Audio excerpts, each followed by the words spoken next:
Senhor, meus irmãos? Glória a Deus. Abra sua Bíblia no livro do profeta Isaías, capítulo 44. Quero aqui dar a Deus toda a glória, todo louvor, toda a adoração a Ele por esse tempo tão maravilhoso em sua presença. Seja Ele para todo sempre adorado. Me sinto muito grato a Ele por essa oportunidade que Ele me dá de novamente voltar a essa cidade e de estar entre amigos. Deus abençoe a vida do pastor Reinaldo, a vida do Júnior, da Nayara, por esse extensivo convite. Isaías 44, verso 1 ao verso de número 5, que está escrito: Contudo, agora escuta, ó Jacó, meu servo, e Israel, a quem tenho escolhido. Assim diz o Senhor que te fez e te formou desde o útero, o qual te ajudará. Não temas, ó Jacó, meu servo, e tu, Jesurum, a quem tenho escolhido, porque eu derramarei copiosamente água sobre aquele que está sedento, e enchente sobre o chão seco. Derramarei copiosamente o meu espírito sobre a tua semente, e a minha bênção sobre a tua descendência. E eles brotarão como entre a erva, como salgueiros próximos a cursos de água. Um dirá: eu sou do Senhor. E o outro chamará a si mesmo pelo nome de Jacó. E o outro assinará com a sua mão pelo Senhor, e dará a si mesmo como sobrenome o nome de Israel. Os que podem assentar, tome os vossos lugares. Meus amados e queridos irmãos, eu tenho pregado essa palavra por 36 anos aproximadamente, como pastor, tanto local como conferencista. E por diversas vezes, esse texto me foi luz de entendimento e de esclarecimento, verbalizando-os a algum tema em especial dentro do mesmo texto. Mas durante esse tempo tenho me derramado sobre essa parte bíblica e descoberto tesouros tremendos, e de como a Bíblia está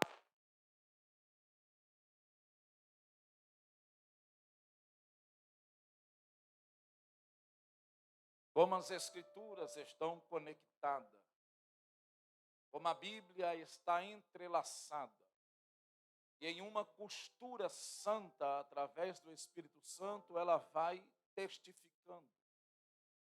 E a gente vai entendendo todo o projeto de Deus.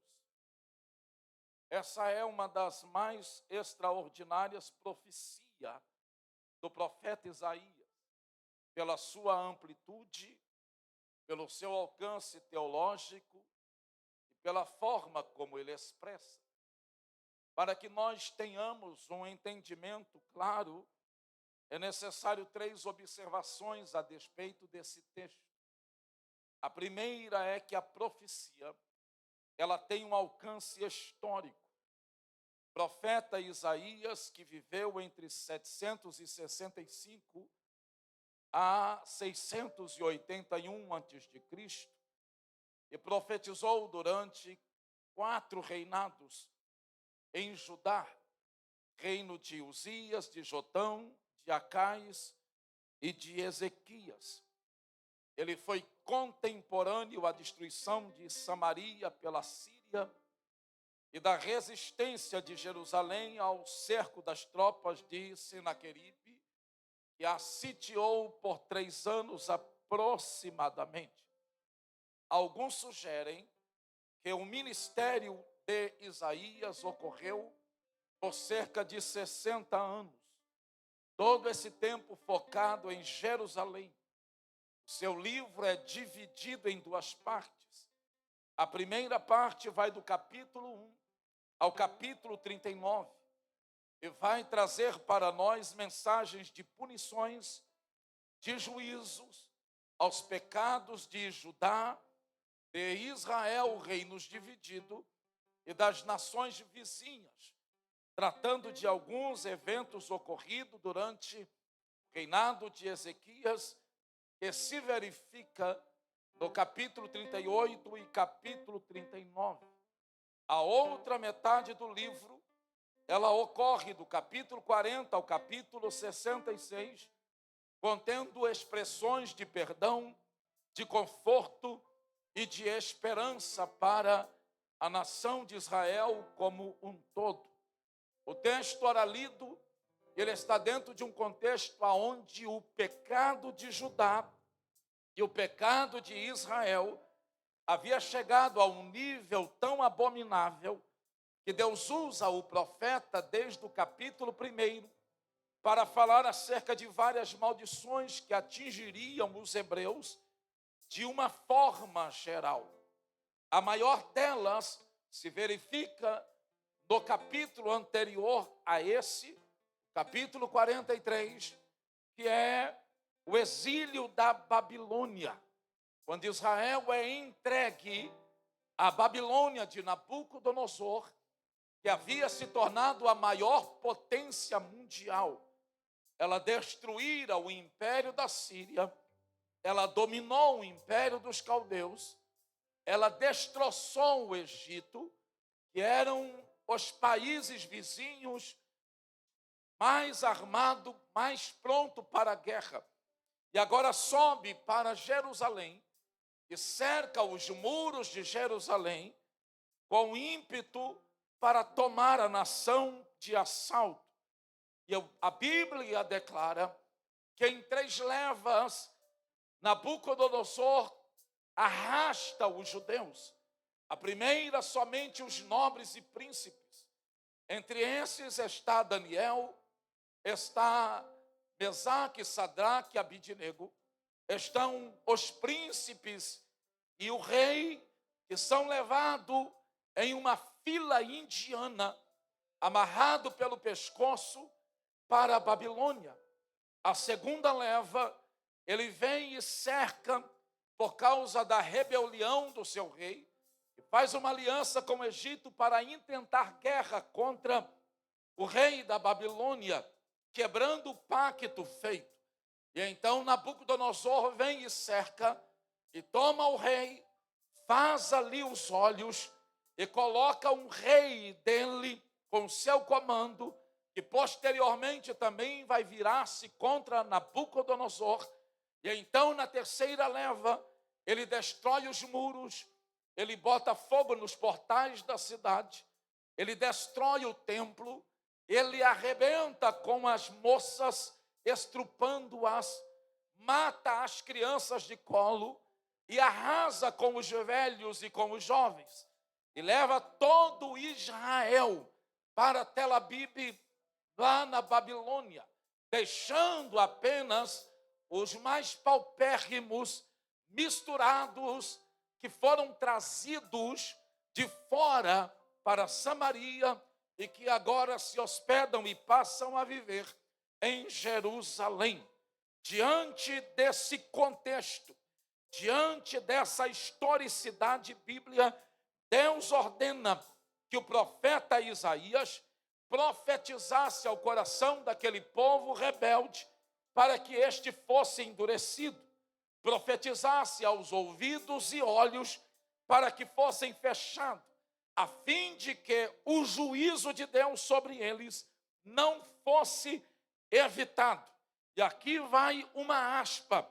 Aquele que não ouve a Deus no silêncio da calmaria da vida, irá escutá-lo através das tribulações do megafone. Quem não atenta para Deus em arrependimento, em tempo de paz, certamente se voltará para Ele em tempo de guerra. Cativeiros são meios de Deus tratar. Cativeiros são meios de Deus executar juízo para nos aproximar dEle. Deus ainda utiliza da olaria para quebrar e fazer vaso novo. As provações da vida não revelam um Deus irado, não revela de maneira nenhuma um Deus estoicista.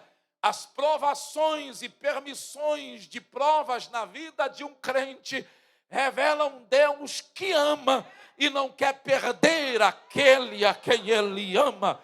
Quem está entendendo, diga glória a Jesus. É nesse contexto de dor, nesse contexto onde nome é mudado, aonde a identidade é trocada, aonde troca-se a adoração a Deus por Bel, o Deus da Babilônia.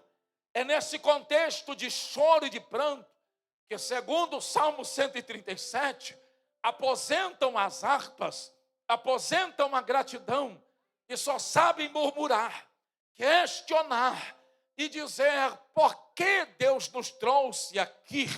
E assentado à margem dos rios de Babilônia, eles choram e pranteiam, murmuram e questionam. Mas entenda, Isaías está profetizando bênçãos futuras que seguiriam o pós-exílio. Dentro dessa profecia, ele está dizendo, o cativeiro vai chegar. E segundo o tempo que Jeremias profetiza, seria de 70 anos. Vocês não têm como escapar da mão daquele que vem do reino do norte. Ele vem para ser a voz, o braço e o chicote de Deus a uma nação rebelde. Todavia, dessa turma que está indo, um remanescente sobreviverá. Haverá um tempo difícil, um tempo ruim, mas eu não vos destruirei. E nem permitirei que vocês sejam consumidos no exílio.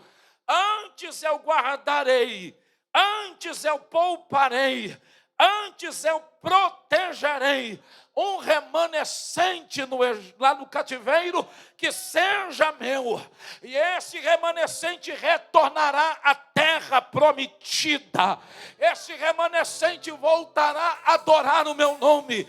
Aqui plantarão vinhas, aqui edificarão casas, aqui casarão e darão em casamento, e a nação voltará em júbilo para adorar ao meu nome. Você bem sabe, Israel vai para o Egito, passa 70 anos, Babilônia cai. Depois de Babilônia vem os caldeus e os medos e persas. E no período dos medos e persas, um rei chamado Ciro manda trazer os livros que vieram de Jerusalém. E ele começa a ler os rolos do profeta Isaías. E ele lê uma profecia a respeito de um rei que é chamado de ungido, chamado de consagrado, de escolhido. E sobre aquele rei chamado Ciro, disse Deus, tu és o meu ungido, e eu vou te usar para trazer o meu povo de volta. Ele olha a profecia e pergunta, quem é esse Ciro? Alguém diz, isso é profecia lá de Israel. Cerca de mais de 100 ou 200 anos atrás, profetizou um tal de Isaías, parente do rei Uzias. E alguém olha para ele e diz, este homem da profecia é o Senhor. O cativeiro da Babilônia já aconteceu. O reino dos medos e persas caíram. E agora tu és o nobre que se levanta. E ele diz, então eu vou fazer cumprir a profecia. Porque se um Deus desse me conhecia antes de eu ter nascido, eu só devo reverenciá-lo e ser o objeto de sua glória. E ele então diz, pede-me, traz aí o anel de selo, escreve o mandato e sela, e sai o decreto de libertação para Israel. Israel volta primeiro sob o domínio do governador Zorobabel. Depois volta outra turma sobre a autoridade de Esdras, o escriba. E depois vem Neemias para restauração social, para restaurar as portas, levantar os muros. E em 52 dias, uma obra é feita, uma obra é estruturada. Eu aprendo com todo esse texto e contexto histórico que a graça de Deus sempre se manifestará em tempo de aperto. Que a glória de Deus sempre virá em tempo de cativeiro. Ezequiel diz, a glória saiu do templo, não está mais no templo. E alguém diz, para onde ela foi? No capítulo 1, Ezequiel diz, eu estava sentado junto ao rio Quebar, no meio dos exilados, e de repente eu fiquei entre os céus e a terra, e eu tive uma visão de Deus. Eu vi carros e carruagens de fogo, com muitos olhos por dentro e por fora. Um arco-íris estava sobre aquela carruagem, e no meio daquela carruagem estava um trono, e no meio daquele trono estava um assentado como Filho do Deus vivo, e sobre ele estava a glória de Deus, que baixou aqui no cativeiro. Se Deus está provando, deixe-me dizer, como a prova vem acompanhada a porção da graça de Deus, para você suportar o momento difícil.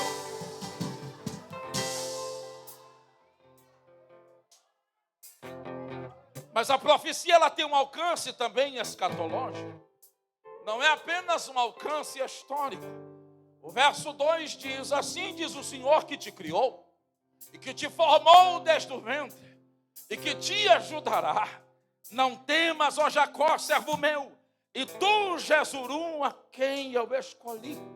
Observe que ele chama Israel pelo nome de Jesurum. Jesurum é um nome simbólico de Israel. Jesurum significa reto, justo, erguido, em posição vertical. Observe que a correlação da concordância Lexham Strong, da versão ARA, a revista e a atualizada de Almeida, em português, aqui ocorre, Isaías 44:2, a expressão, ó amado.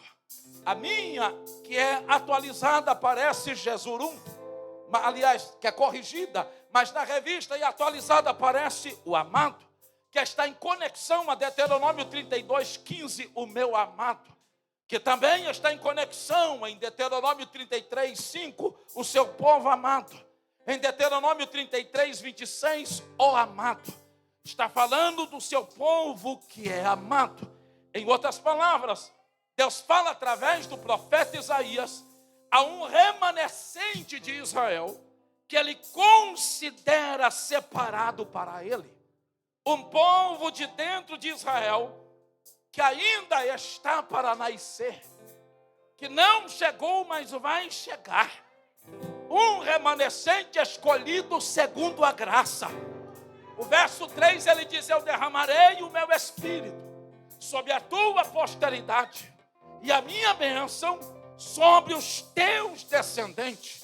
A profecia é escatológica, não é para os dias de Isaías, não é para o tempo da restauração de Israel, da volta do cativeiro. É uma geração futura que vai receber um derramamento do Espírito de uma forma copiosa. O verso 1, ao enunciar a profecia, Isaías usa dois nomes, o nome de Jacó e o nome de Israel. o nome do pai das 12 tribos.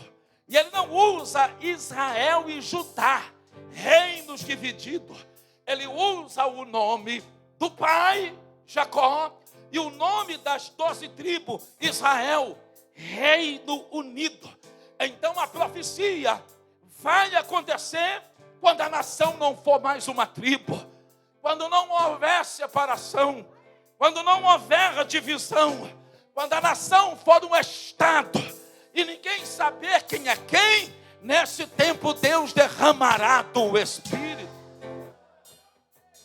Israel volta do cativeiro, mas os que voltam são de Judá.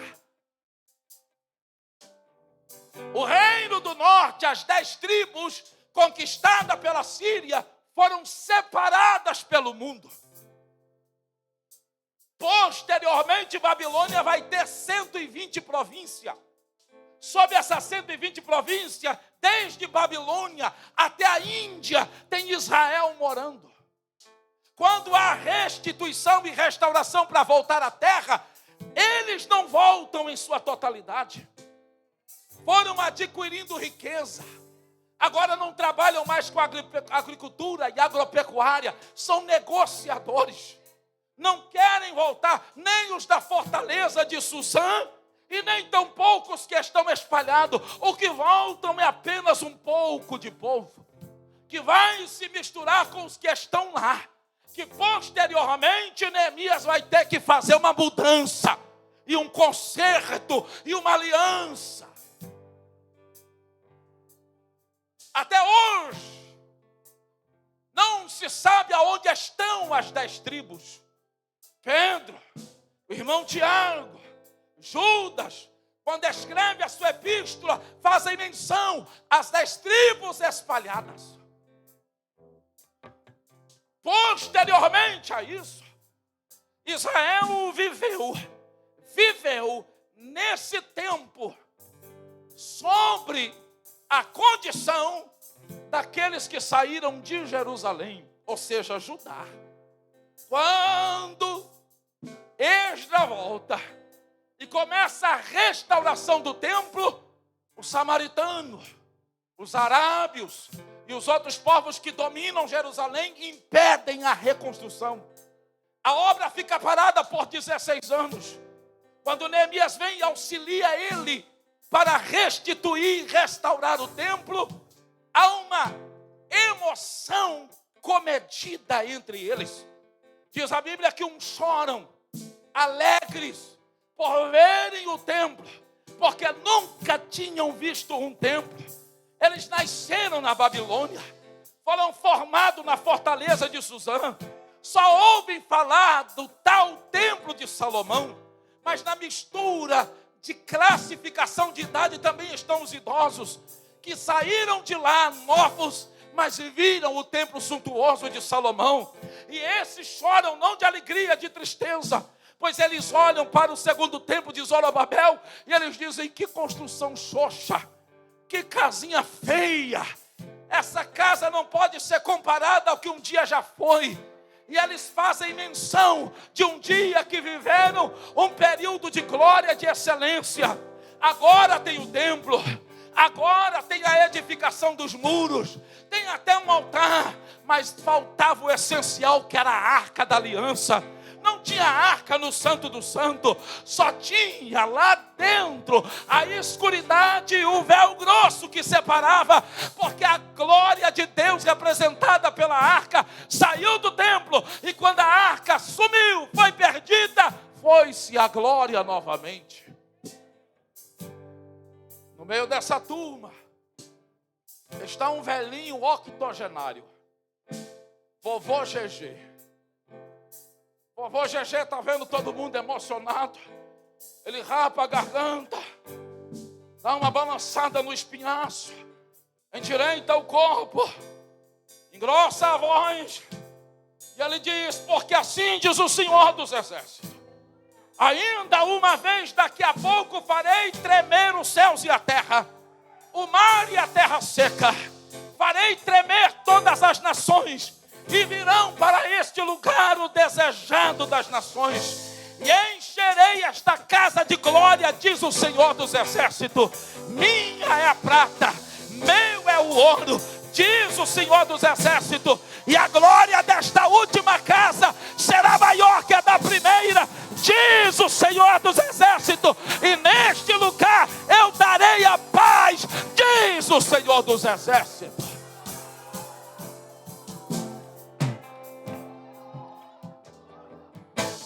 Vovô GG está na classificação de profeta menores. Aqueles que tiveram um ministério curto, ele profetiza e desaparece, fecha o seu rolo profético. Posterior a esse tempo de reconstrução, vem tempos seguidos de dificuldade.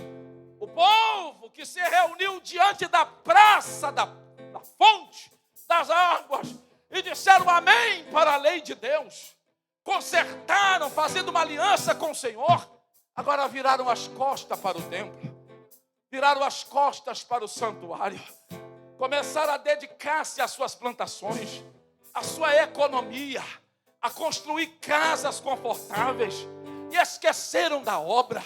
Quando vão trazer uma oferta para Deus, traz o coxo, traz a sobra, traz o defeituoso. E então Deus manda o seu exército sobre toda a lavoura, os gafanhotos que vão consumindo, e o povo se volta para Deus. E nesse tempo Deus levanta Joel, que diz que vai restaurar o vinho, que vai restaurar o trigo e que vai restaurar o azeite. Quando o povo se voltar para Deus, não rasgar a roupa, rasgar o coração. Quando o povo separar-se para jejuar e santificar. Quando o povo abandonar, aleluia, as suas prioridades terrenas. Quando o povo saber que Deus deve ser a prioridade.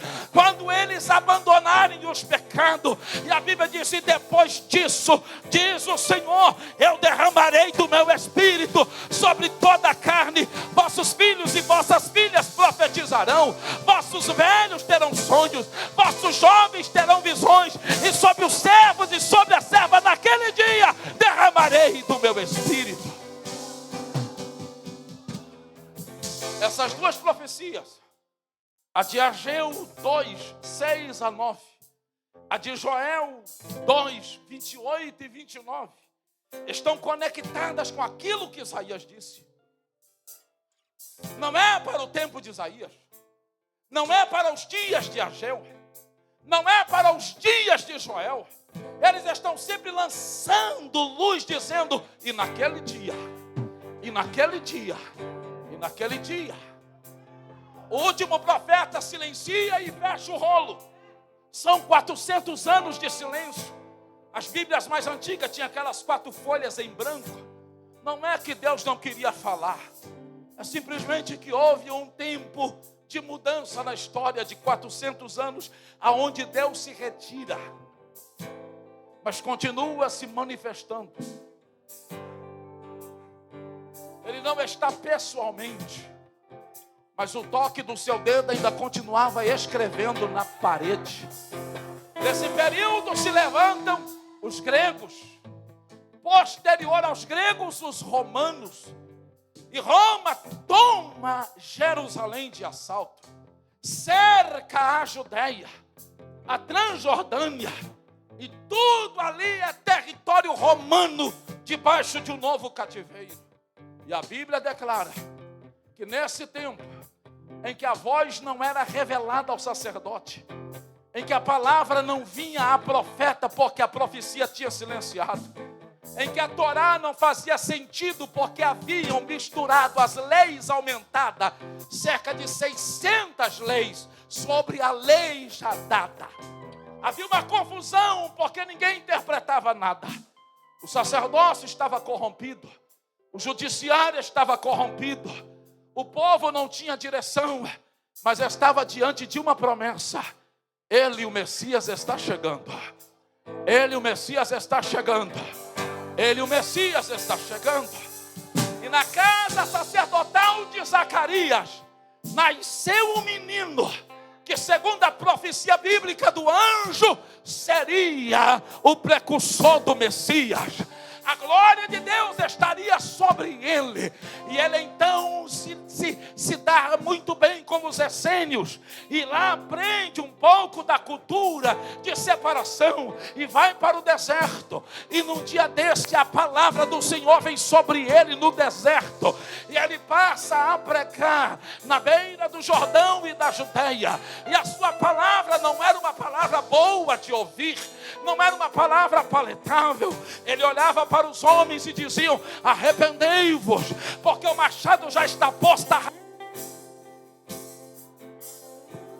E a árvore ruim que não dá fruto vai ser cortada e lançada no fogo. Ele dizia: arrependei-vos, aleluia, porque o reino de Deus está chegando aí. E ele vai chegar com justiça. Aí o povo olha e diz: quem é você? Tu és Elias? Ele diz: não. Tu és Jeremias? Ele diz: não. Tu és o Messias? Ele diz: aí não. Ajoelhado, eu não sou digno de desatar as alpacas dos pés. Eu sou apenas a voz que clama no deserto. O trator que está preparando o caminho para o rei chegar. Mas ele é mais poderoso do que eu, porque ele tem na mão a vassoura e a pá. E ele vai limpar a eira. Eu batizo com água para arrependimento, mas ele batizará com o Espírito Santo e com fogo.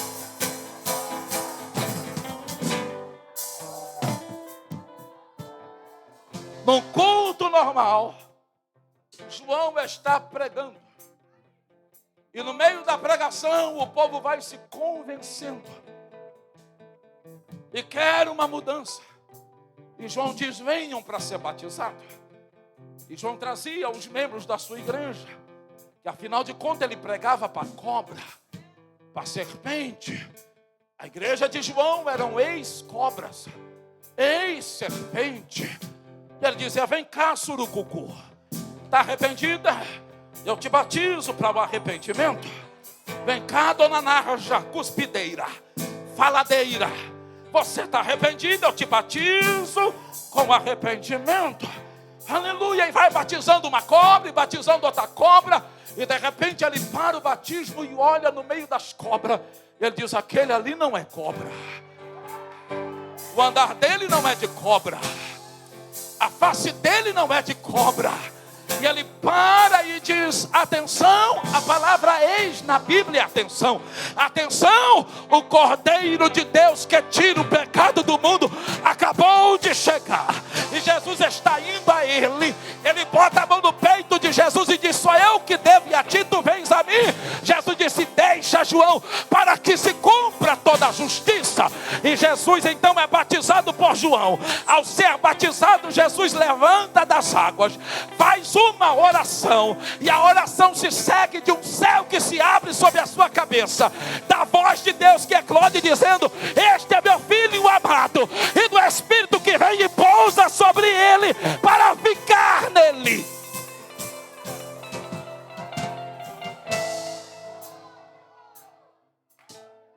Olha para esse crente aí, por gentileza, e diga: Jesus andou sob os domínios do Espírito por 3 anos. Diga 3 anos. Diga 3 anos. Ele formou 12, que formou mais gente, os chamados talmidins ou discípulos. Outro dia eu falo sobre isso. Esses 12 vieram e ficaram com Jesus. No final do ministério, Jesus está para partir. E Jesus diz a ele: eu vou para o meu Pai. O Filipe diz: mostra-nos o caminho, para que a gente possa ir também. Jesus disse: eu sou o caminho, eu sou a verdade, eu sou a vida. Jesus estava dizendo a morte com que ele morreria. Eles não entenderam. Porque caminho, verdade e vida é conotação do templo. Pátio, aonde está o lugar de oferecer sacrifício, aonde está a pia para lavar as mãos, ali naquele lugar onde o cordeiro é entregue, imolado, sacrificado, chama-se caminho. Vida, o santo lugar, aonde o sacerdote se alimenta do pão da presença ou pães da preposição, aonde oferece incenso diante do altar de ouro, e ali adoram vivendo a comunhão. Só depois que passa pelo caminho é que você encontra com a vida. Só depois que o cordeiro é morto é que você encontra com a vida. Só depois que você é lavado do lado de fora é que você tem vida do lado de dentro. Só depois que o sacrifício é executado que você recebe a vida de Deus do lado de dentro, lugar de comunhão. Eu sou o caminho, sou a verdade, mas tem o Santo do Santo. E ele estava dizendo: eu estou indo abrir o véu, porque o véu impede de vocês viver a glória de Deus sobre a vida de vocês. Eles não entenderam. Por isso Jesus vai ratificar dizendo: eu não vos deixarei órfão, eu vos enviarei o outro Consolador. As últimas mensagens de Jesus para os discípulos foi: ficai na cidade, até que do alto sejai-vos revestidos de poder, porque não muito depois destes dias há de vir sobre vocês a virtude do Altíssimo. E então ser-me-eis testemunhas em Jerusalém, Judeia, Samaria e confins da terra. 10 dias em oração pós a ascensão de Jesus. No andar de cima, chamado cenáculo, na casa da irmã Maria, em Jerusalém, eles estão orando. E a Bíblia diz: e ao cumprir-se o dia de Pentecoste, de repente veio sobre eles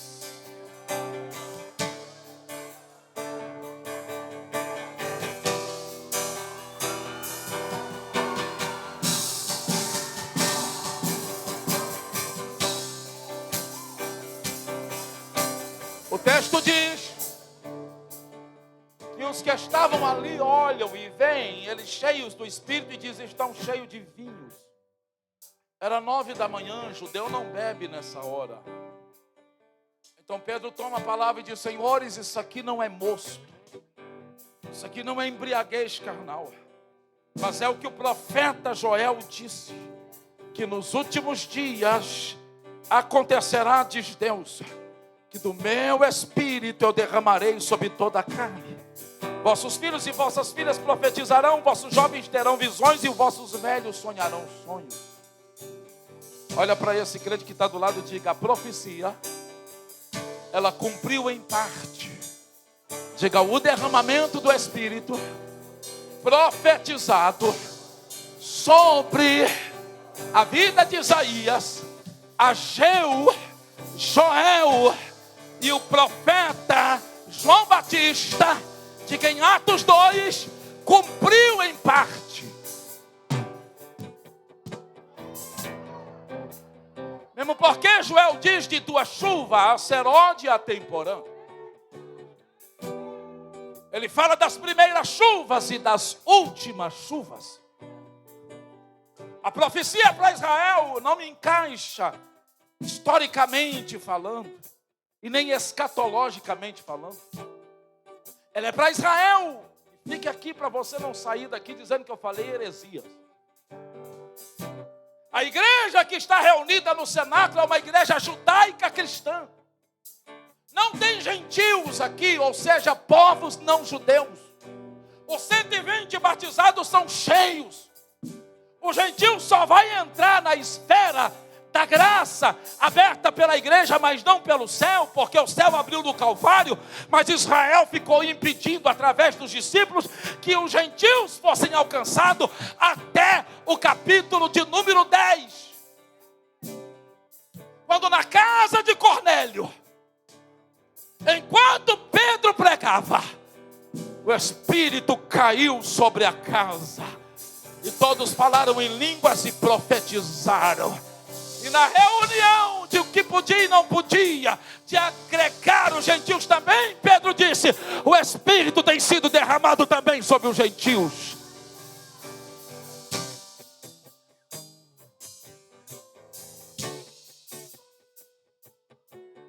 Ela tem alcance escatológico, porque cumpriu em parte, mas ainda vai cumprir totalmente, porque o texto diz: sobre toda a carne. Diga para esse crente: é uma ação do Espírito global. Diga: ninguém escapa.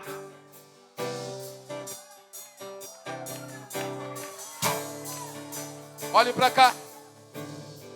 Deixa eu correr aqui. Israel rejeita o Messias, que é crucificado e morto. A Bíblia vai chamar esse tempo de rejeição e pós-rejeição de tempo dos gentios. Nesse tempo dos gentios, Israel seria pisado.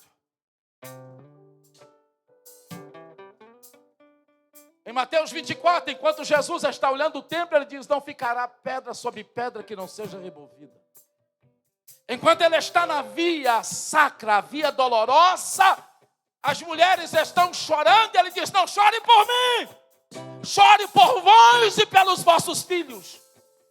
Quando ele vai entrando em Jerusalém, ele faz uma lamentação, e ele diz: eu quis ajuntar-te como as galinhas ajuntam os seus pintainhos, mas tu não me quiseste. Eis aí, a tua casa ficará deserta, e tu viverás entrincheirado.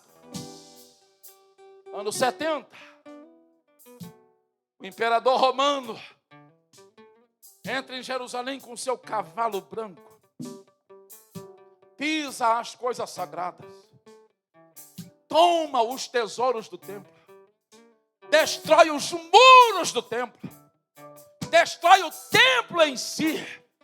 Os judeus são mortos e perseguidos, e há uma dispersão de judeus pelo mundo. E posterior a isso começa um tempo de guerra para conquistar Jerusalém. Jerusalém ficou deserta. E as nações vizinhas entraram com ímpeto no Estado de Israel. Você conhece a história. Houve as cruzadas para tentar conquistar Israel. E houve muita morte. Até que Saladino, o muçulmano, botou quem estava lá para correr. No lugar do templo colocou uma mesquita e tomou Jerusalém. Os israelitas sumiram espalhados pelo mundo. Houve a perseguição na décadas passadas através de Hitler, onde matou milhares de judeus. Judeus foram perseguidos na Europa, perseguidos aqui próximos de nós e também em Portugal.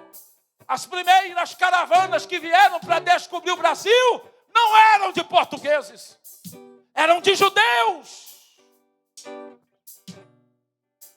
O nome Brasil, que vem de Barzilai, que significa ferro, foi um judeu que deu. Olha para esse crente e diga: essa terra que você está, que já foi assaltada, vilipendiada e está debaixo de corrupção e de engano, é uma terra da promessa. É uma terra da promessa. É uma terra da promessa.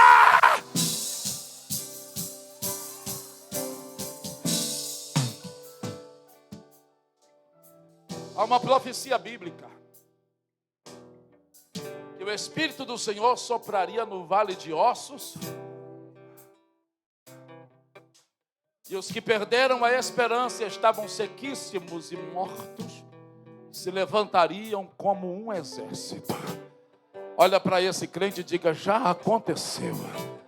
Diga: Deus reuniu os ossos, Deus formou o esqueleto, Deus deu o físico para o esqueleto. Diga: o esqueleto ainda não tem vida, mas o físico está lá. Diga: o físico está lá, ainda não tem a vida de Deus, mas o físico já está lá.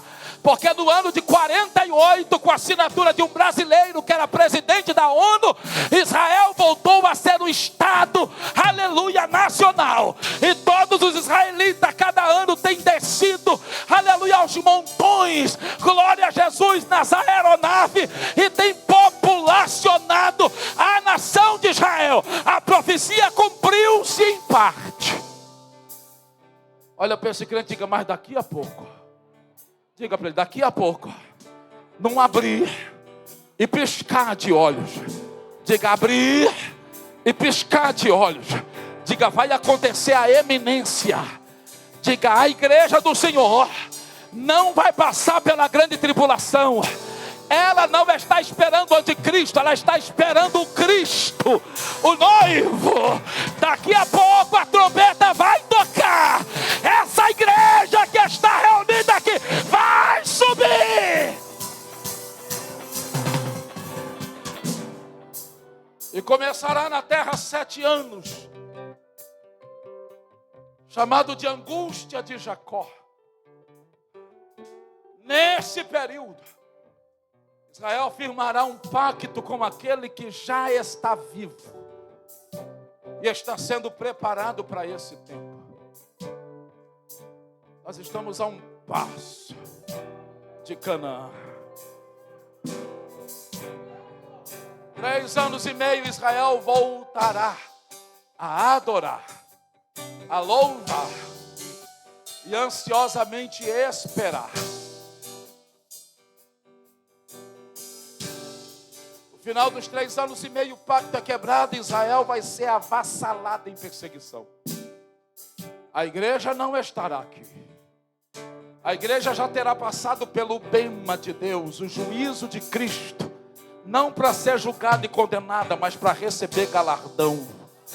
A igreja não encara juízo e nem trono branco, porque já foi lavada e remida pelo sangue de Jesus e julgada pelo sangue do Cordeiro. A igreja que era noiva agora se torna esposa. Adornada. Já participou da ceia. Já cantou no coro celestial. Já tem coroas na cabeça, segundo Apocalipse 4, lançando diante, e 5 lançando diante do trono. Já participou do seu banquete. E agora ela se tornou esposa do Cordeiro. E Deus vai olhar para o filho e vai dizer, chegou a hora. E ele vai subir em um cavalo branco, junto com a noiva, que agora é esposa, e os anjos vai se perfilar para descer em Jerusalém. Porque os canhões das nações reinando sobre o anticristo estará voltado para Jerusalém no ímpeto de destruição. E a Bíblia diz que Jesus virá montado em um cavalo branco. Da sua boca uma espada afiada e inflamada. Oh, glória a Jesus. Sobre peles, não é sobre a pele, é sobre peles. Ou seja, o short sacerdotal que cobre a intimidade do sacerdote. Sobre peles, ele vem escrito Rei dos Reis e Senhor dos Senhores. Ele pisará no monte das oliveiras que se fenderá. Israel correrá e o reconhecerá como seu Messias, Cristo e Salvador. Com o sopro de sua boca, matará o anticristo, o falso profeta, e amarrará o diabo por 1000 anos. E estabelecerá um reino que tem começo e não tem fim. Olha para esse crente e diga, e vai cumprir Isaías 32, versículo 15. Vai cumprir Joel 2, 28. Diga, vai cumprir literalmente. O Espírito lá do alto será derramado sobre toda a carne. Será derramado sobre toda a carne. Será derramado sobre toda a carne. será derramado sobre toda a carne. Eu fecho agora, sem concluir, porque nós não podemos olhar para essa profecia apenas com um olhar histórico e apenas com um olhar escatológico. Essa profecia, ela tem um alcance contemporâneo. Olha para esse crente e diga: eu me encaixo muito bem nela.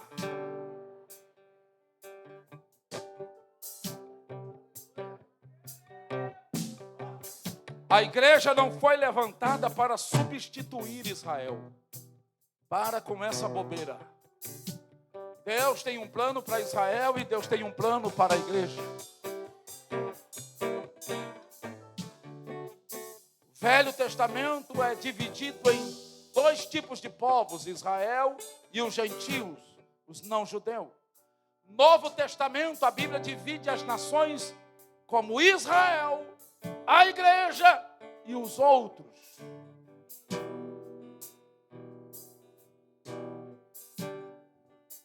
Olha para esse crente e diga: nós fomos enxertados na oliveira verdadeira. Diga: não tínhamos bens, não tínhamos voz, estávamos distantes de Deus, separados de Deus, ímpios, caminhando para o inferno, mas Ele veio para os céus, e os céus não receberam. Todo aquele que o recebeu, Ele deu-lhe o poder de se tornarem filhos de Deus. Na rejeição de Israel a Jesus, Deus abriu um leque para você entrar.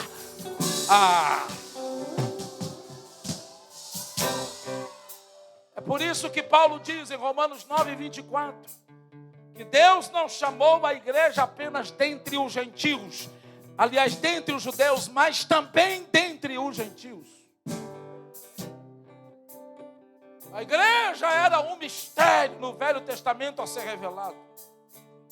E quem vai trazer a revelação da igreja é Paulo. Esse nome igreja, eclesia, não aparece no Velho Testamento. Vai aparecer no Novo quando Jesus diz: eu edificarei a minha igreja. Futuro, edificarei a minha igreja.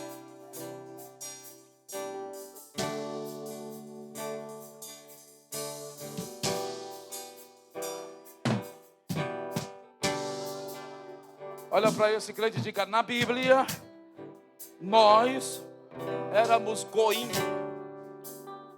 Falou em língua, né? Goim, estrangeiro.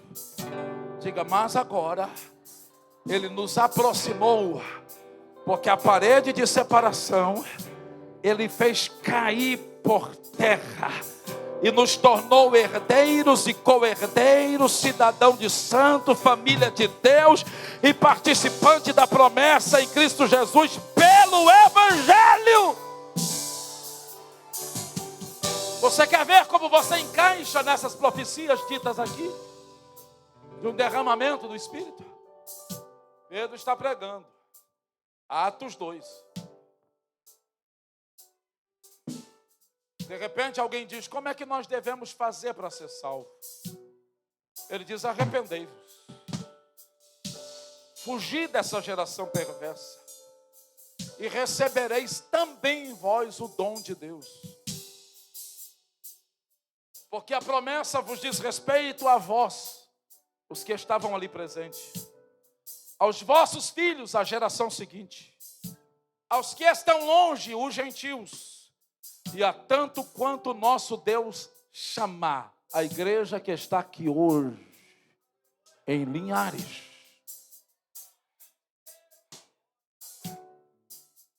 Olha para esse crente e diga: a promessa do Espírito Santo encaixa em mim, porque eu fui enxertado em Jesus. Eu fui batizado no corpo de Cristo. Eu sou herdeiro da promessa. E por causa de Jesus, Ele libera poder sobre a minha vida para expulsar demônios, falar em novas línguas, limpar leprosos, fazer discípulo das nações, curar os enfermos e prosseguir com os sinais me seguindo por onde eu passar. Está escrito.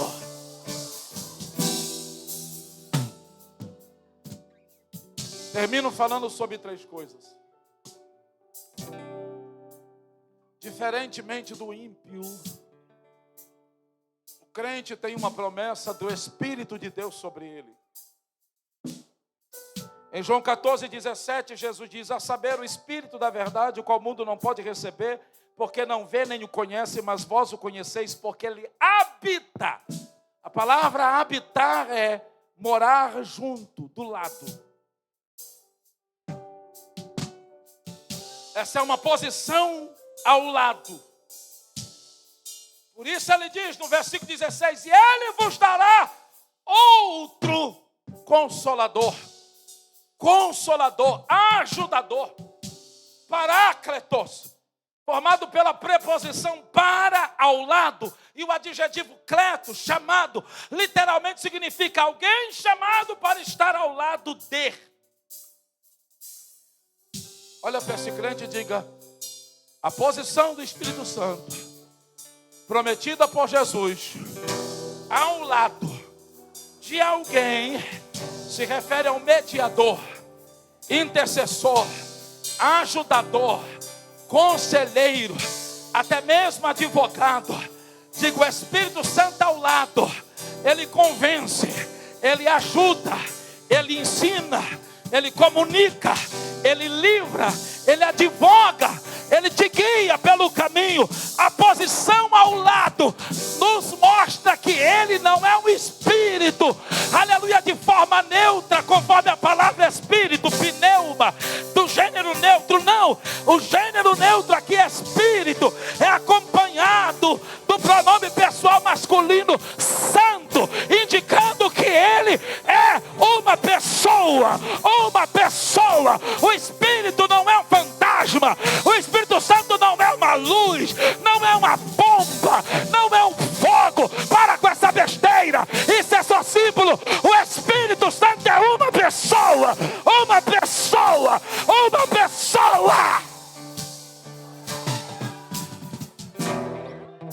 Ele tem atributos de uma pessoa. Ele fala, ele tem inteligência, ele tem vontade, ele tem emoções, ele tem sentimento, ele tem ciúmes, ele intercede, ele testemunha, ele testifica, ele ensina, ele convence, ele unge, ele separa, ele consagra, ele envia, ele guia, ele orienta, ele consola, ele exorta, ele alegra, ele renova, ele reveste, ele nutre, ele supre, ele batiza. É uma pessoa.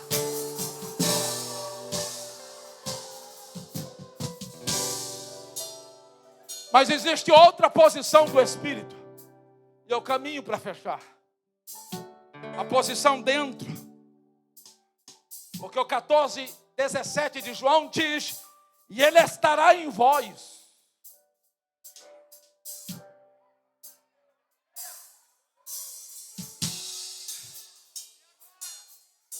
Ele é uma pessoa que chega ao seu lado, é ele que convence. Não é pregador e pregação que convence. É ele. Ele chega para a pessoa e diz: você conhece Jesus, meu filho? Ah, mas quem está falando é o pregador, mas quem está usando é o Espírito. Você conhece Jesus, meu filho? Você sabia que ele quer mudar a sua vida, transformar o seu jeito de viver? E como é que ele convence? Através da luz. Porque o pecador está em trevas, e o Espírito Santo vai revelando a luz. As trevas vai saindo, as escamas caem, o Espírito abre os olhos e diz: eu entendi. O que eu preciso fazer? O Espírito Santo diz: vem comigo.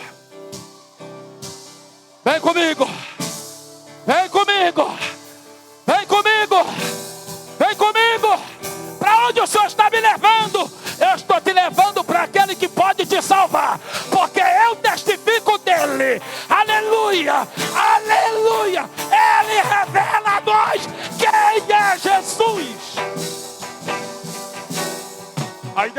Espírito Santo nos faz caminhar até Jesus. E ele diz: pecador, esse é Jesus. Jesus, esse é o pecador que quer te conhecer.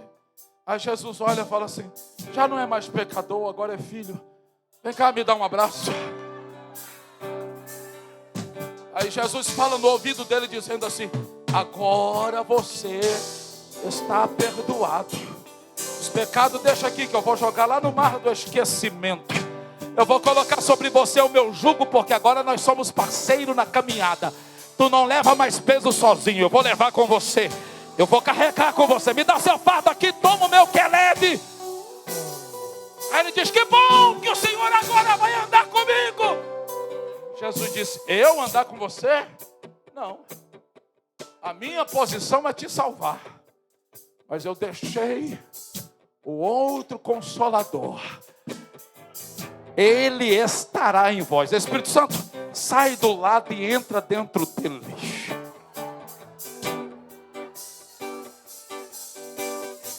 Olha para essa pessoa que está do seu lado e diga: a palavra outro, falada por Jesus, diga, é alos. Alos. Não é alho, é alos. Alos significa outro do mesmo tipo, que tem a mesma semelhança de natureza, a mesma espécie e substância, igual em poder e glória. Ou seja, ele é co-igual, co-eterno e consubstancial, como filho e como pai. Então, outro aí está dizendo: o Espírito Santo é Deus. O que vai para dentro de você não é espírito de Maria Padilha, não é espírito de tranca-rua, não é Zé Pilintra. Não, o que vai para dentro de você é o próprio Deus, a terceira pessoa da vida.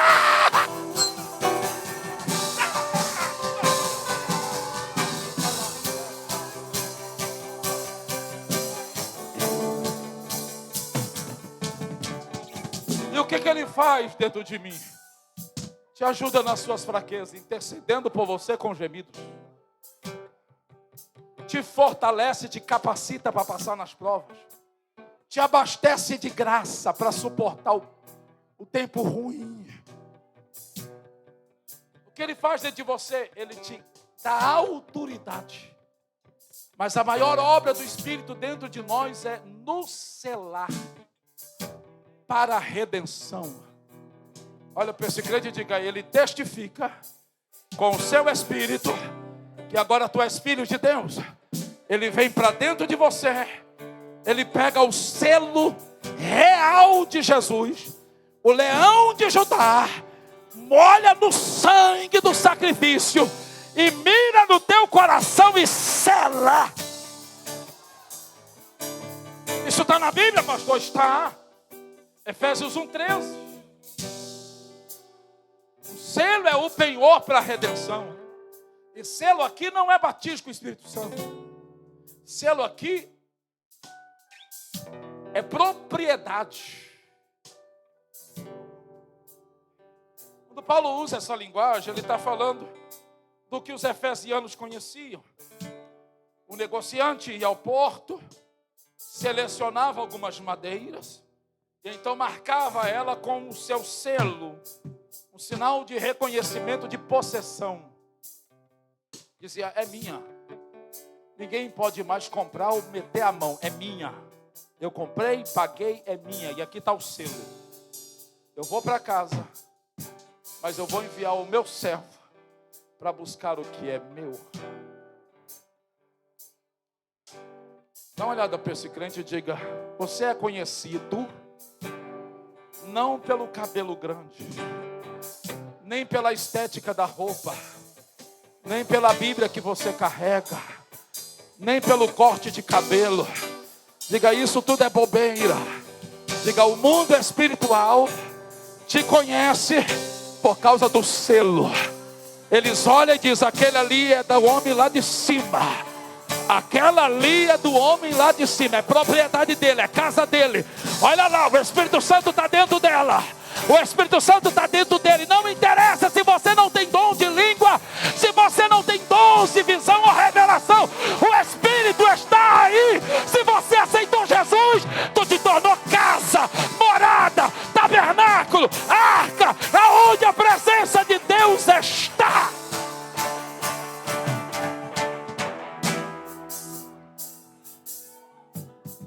Olha para esse crente e diga, já estava bom. Diga, mas Jesus resolveu melhorar. Atos 1:8, Jesus disse, mas recebereis poder ao descer sobre, diga lá no cenáculo, após a ressurreição, com medos, Jesus disse, o Espírito estará do lado. Depois disso, o Espírito estará dentro. Mas aqui ele diz, o Espírito Santo estará sobre. Ele vai sair de dentro e vai fazer você ser emergido nele. Isso fala de investimento e de revestimento. Isso não é novo nascimento. Eles já haviam nascido de novo. O próprio Jesus deu testemunho de que o nome deles estava escrito no livro do céu e que eles já eram crentes. Em Mateus 16, eles já haviam confessado que Jesus era o Cristo e Salvador. Em Mateus 26, participaram da ceia. Em Lucas 10, o nome deles estava escrito no livro da vida. Em Mateus 28, foram comissionados pela segunda vez para fazer obra missionária. Em João capítulo 20, verso 22, Jesus soprou sobre eles e disse, recebei o meu Espírito.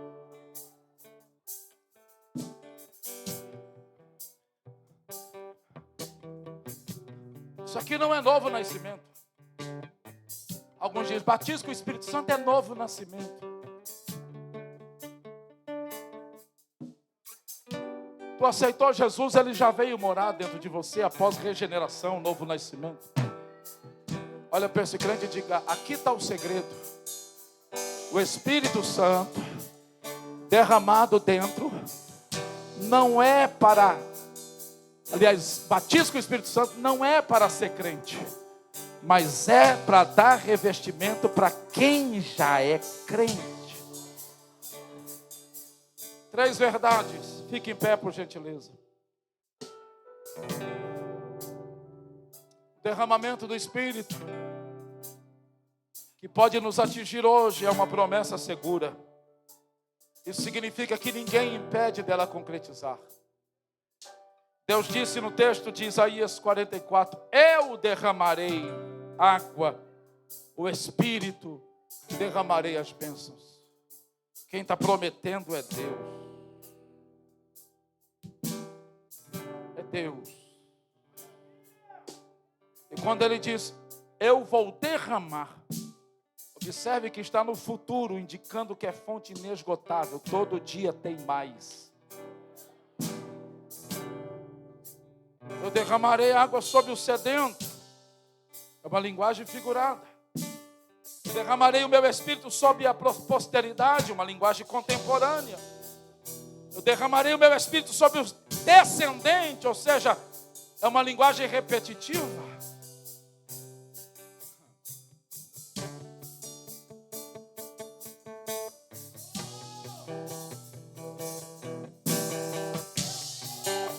Por que eu devo falar em línguas? Primeiro, porque é uma ferramenta para edificação. Paulo diz, o que fala em língua edifica a si mesmo. O que é edificar? É levantar muros. É restaurar a casa. É uma oração no Espírito que enquanto você ora em línguas, aquela parte que está faltando, Deus vai completando no seu interior. Por que eu devo buscar e receber o batismo com o Espírito Santo? Porque é uma arma de defesa, uma arma de ataque, é um ministério de intercessão. Língua estranha não é inglês, não é hebraico, não é aramaico. Para de bobeira. Paulo diz, o que fala em língua, ninguém o entende. Porque em mistério ele fala com Deus. Olha para esse crente e diga, língua estranha é uma intercessão no Espírito. Porque só o Espírito conhece a mente de Deus. Por que eu devo falar em línguas? Porque se houver intérprete, há uma mensagem profética para ser entregue. Então é um mistério de revelação. Paulo não proíbe ninguém de falar em línguas. E nem tampouco ele diz que cessarão os dons quando os apóstolos morrerem. Ele diz, quando vier o que é perfeito, então cessará línguas. Uma pergunta, aquele que é perfeito já veio?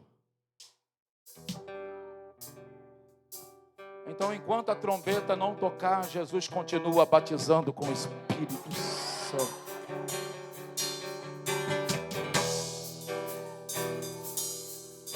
Agora o profeta diz, eu derramarei água sobre o sedento. Deus não vai derramar do Espírito sobre quem não quer. Eu derramarei água sobre a terra seca. Deus não vai derramar do Espírito sobre quem está cheio.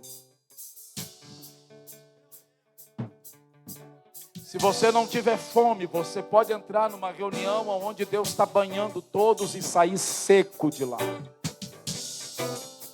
Se você não tiver sede, você pode entrar no lugar onde o céu está palpável e você não sentir nada. O mistério para receber é fome e sede.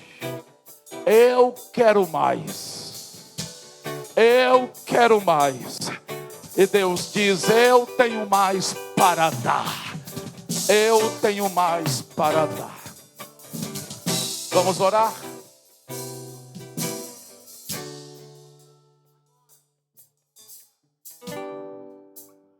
Eu tinha 3 meses, duas semanas e há uns 2 ou 3 dias de convertido.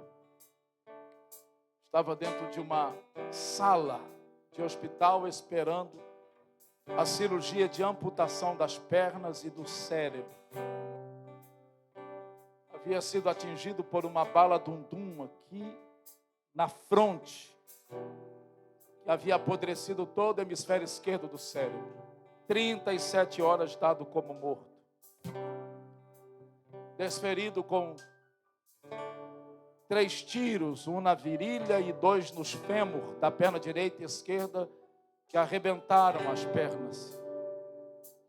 Iam amputar as minhas pernas e fazer uma raspagem no cérebro e diziam que eu ia vegetar. Eu nunca havia entrado numa igreja pentecostal. A única igreja que eu visitei quando criança era a primeira igreja batista de Niterói, pastoreada na época pelo pastor Nilson Fanini do Amaral. Batista tradicionalérrima. As meninas vieram, trocaram o jaleco e saíram. Quando a porta fechou, segundos depois, a glória de Deus invadiu aquele quarto. A mesma glória que me trouxe da morte depois de 37 horas. Invadiu aquele quarto. E Jesus encheu o Marcos, que estava em uma cama algemado, com o Espírito Santo. E o batizou com o Espírito Santo. Um traficante que, como eu, compartilhava da fé do candomblé. Ele foi batizado com o Espírito Santo. Eu nunca tinha ouvido ninguém falar em língua. Eu disse, o rapaz ficou louco. Então eu juntei força, porque Jesus me visitou. E Ele curou as minhas pernas. E limpou o meu cérebro. E fez uma promessa que eu sairia dali para pregar o Evangelho.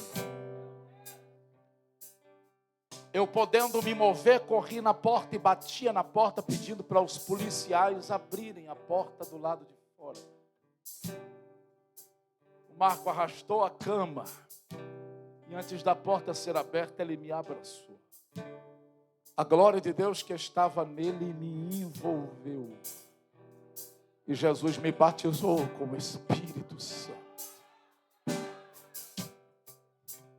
2 malucos, pulando e arrastando a cama, falando em línguas estranhas. Os 2 policiais que estavam do lado de fora entraram. Um católico apostólico romano dizia: Virgem Maria. O homem morreu, ressuscitou. Iam cortar as pernas dele, ia ficar louco, e agora está aí pulando, gritando, efusivamente falando essas línguas doidas. Só pode ter pacto com o diabo. O outro, na época, era diácono da Assembleia de Deus em Xerém. Ele deu glória a Deus, deu aleluia. E ele disse: isso não é obra do diabo. Isso é o batismo com o Espírito Santo. Isso é poder de Deus. E sem se importar com nada, se agarrou a nós e falava em línguas estranhas. Naquele dia, cerca de 28 pessoas, entre médicos e enfermeiros, aceitaram Jesus como Salvador após a mensagem que ele pregou. Minha mãe, que era mãe de santo, hoje é presidente de ciclo de oração, batizada com o Espírito Santo.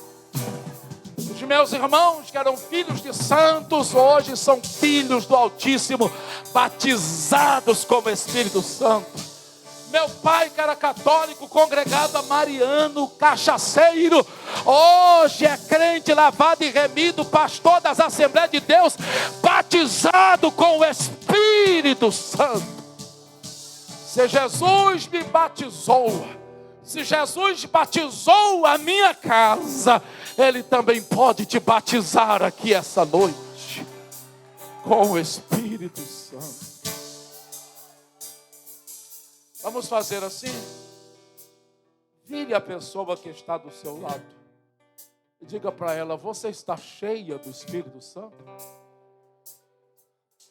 Se ela te respondeu assim, mais ou menos, vaza daí e procure alguém que está cheio do Espírito Santo, e você vai orar com ele, e ele vai orar com você, e nós vamos clamar dizendo: vem lá do alto, Espírito, e nos batiza com fogo essa noite.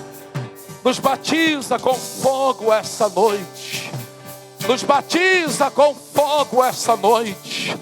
Alabarai de calabarassúria rebarácia. Alevor de laburuxa que monocinti que marra. Alevor de laburu camassui de rebaraio de oma candelebarassúria. Ale carli, ovoli, obolia, camutuia, teia, saua, de reprobe, camasse, renute, canauácia, de remia. Oh, glória a Deus! Aleluia! Traz essa pessoa para junto de você, e você vai orar com ela dizendo: Deus, aleluia, batiza-nos com o Espírito Santo. Se já és batizado, você vai orar dizendo: confirma a tua palavra escrita, batizando os crentes com o teu Espírito Santo. Em nome de Jesus, abre a tua boca agora e começa a adorar do jeito que você quiser. A palavra foi pregada e eu tenho convicção que o rolo foi entregue completo, segundo o que Deus me recebeu, aliás me deu. Agora é contigo e com Jesus, contigo e com o Espírito Santo, e Ele está aqui, e Ele quer te batizar. Abre a tua boca e glorifica. Abre a tua boca e glorifica. Abre a tua boca e glorifica. Abre a tua boca e glorifica. Manda glória para cima que a glória vai chegar. Manda glória para cima que a glória vai chegar. Oh glória, oh glória, oh glória. Querido Espírito Santo que estás aqui, tu podes nesta noite visitar os jovens e adolescentes, as crianças desse santuário, os anciãos, as irmãs e os irmãos, e batizá-los com o teu Espírito Santo e derramá-lo a tua glória sobre a vida de cada um deles. Ó Deus da minha alma, sopra outra vez entre nós